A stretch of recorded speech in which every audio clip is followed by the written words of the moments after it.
Ketua Umum Partai Demokrat Agus Harimurti Yudhoyono menanggapi proses PK yang dilakukan oleh Muldoko di Mahkamah Agung Jakarta Pusat pada Minggu 14 Mei 2023. Berikut informasi selengkapnya untuk Anda. Dikatakan AHY bahwa perkara seperti itu bukan sekali dihadapi oleh Partai Demokrat. Ia membuktikan bahwa setiap kali menghadapi kubu KSP Muldoko, Demokrat bisa mematahkan dan memenangkannya dengan 16-0. Kemudian AHY mengharapkan masyarakat luas sama-sama mengawal perkara tersebut. AHY mengungkapkan setelah sekian lama proses hukum dijalani, ia mempertanyakan mengapa ada PK dari pihak KSP.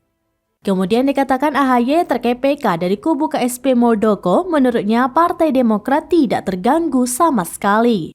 Demokrat tetap fokus pada penyiapan caleg potensial yang insya Allah bisa menyumbangkan kursinya secara signifikan untuk masyarakat ke depannya.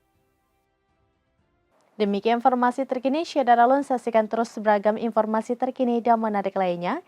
Jangan lupa like dan share seluruh akun seramines.com.